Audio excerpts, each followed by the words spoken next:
बहुत ध्यान देना। कई लोग पूछते हैं महाराज जी क्या घर में शंकर जी का शिवलिंग रख सकते हैं? रख सकते हो, मना नहीं है। जिसके घर में शंकर का शिवलिंग रहता है उसके घर में कभी बड़ा रोग प्रवेश नहीं करता। शंकर का शिवलिंग हो, पर शिवलिंग का भी प्रमाण है साहब।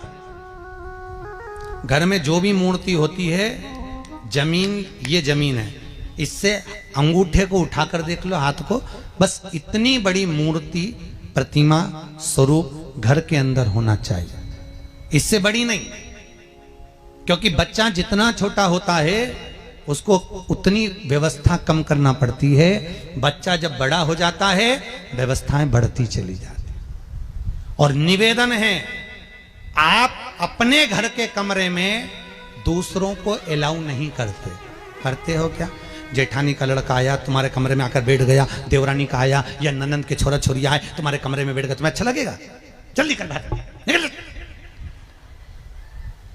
अपने कमरे में तो बच्चे कहते हम कहां जाएं? दादी के कमरे में जा, जा। क्योंकि बेचारी दादी का कमरा तो पंचायती। अपने कमरे में कोई नहीं होना। और ले देकर केवल एक भगवान का कमरा ही ऐसा होता है, भगवान का मंदिर एक ऐसा होता है जिसमें सब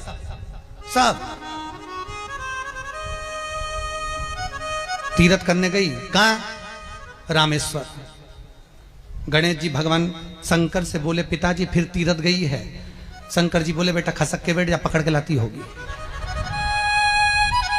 तीर्थ गई, वहां से रामेश्वर जी को ले आई, फिर बद्रीनाथ गई, वहां से पकड़ लाई, द्वारका गई, वहां से ले आई। इतना सारा देवी देवता एक ही मंदिर में, सारा पितर देव, ये देव वो देव सब बैठा। बेचारा ये सब खसकाया बैठा। इतना सा तो मंदिर, उसमें भी ऐसा फंसाया बैठा। और उसी में पानी का लोटा, उसी में जल सब रख गई। और मालूम पड़े वो लोटा भी लुढ़क गया, सब गीला हो गए। गणेश जी ने कहा पिताजी पूरे गीला हो गए। शंकर भगवान बोले बेटा अब तो आरती करके गई, कल ही आएगी। अब तो गई। और सुबह से आई, इतनी सी शक्कर लिए, इतनी सी कटोरी में, और आरती भी कर रही शक्कर धर के, और दिया हाथ में, और इधर हाथ में घंटी, तन मन धन सब कुछ तेरा, मुंह से बोल रही तेरा, ऊपर से दिखा रही ठेंगा, समझना मत ही तेरा, समझना नहीं तेरा। पहले के लोग घंटी बजाते थे, अंगूठा नीचे रखते थे। आज के जमाने में तन मन धन सब कुछ तेरा, समझ भगवान भी कहे का फंस। इतनी सी शक्कर, और सब भगवान के सामने एक इतनी सी शक्कर धर दी। गणेश जी के मैं खाऊं, राम जी के मैं खाऊं, हनुमान जी के मैं खाऊं, सब झगड़ रहा है। इतने में सब झगड़ रहे तो इन्होंने विचार करा, इनने खाने के चक्कर में अपनी किचकिच कराई। अब की बार ये किचन में जाओ तो अपन भी किचकिच कराओ। अब सारे पंडितों से पूछती फिर रही महाराज घर में शांति नहीं, घर में शांति नहीं। अब महाराज जी के कहीं मालूम कि क्यों शांति नहीं? जब देवताओं का किचकिच कराएगी तो तुझे कौन छोड़ेगा?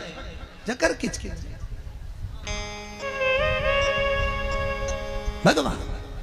और बचा कुचा था तो वो दिवाली दशहरा आया, जन्माष्टमी आई, इतना सारा भगवान के थाली में रख के अचार लेके रखंडे बैठ गई। आज तो जन्माष्टमी है। और बच्चा कुचा तो पाउडर लिया कौन सा पीताम्बरी, उससे झगड़ ऐसा रगड़ूंगी पूरा साफ हो जाएगा। और जन्माष्टमी के दिन ऐसा रगड़ा भगवान कह रहे राधा आज मेरा जन्मदिन और ये मुझे घस रही। भगवान बोले अब घस लेने दे। राधा जी बोली कोई बात नहीं, बाद में मैं उपटन लगा दूंगी प्रभु, अब इसका जन्मदिन आने दे, जैसी करनी वैसी भरनी। अब खुद का जन्मदिन आया, शादी की सालगिरह आई, पति के साथ जा रही थी मंदिर में दर्शन करने, स्पीड ब्रेकर पे से ऐसी फिकाई, सब दूर से घस आई। 4 दिन तक हॉस्पिटल में पड़ी रही। सब मिलने आए, जीजी कैसे हो गया? मेरा तो बताओ मंदिर जा रही थी और घिसा गई। भगवान बोले तूने मेरे जन्मदिन पे घसा, तेरे जन्मदिन में मैंने घसा, हिसाब बना। और घस ले।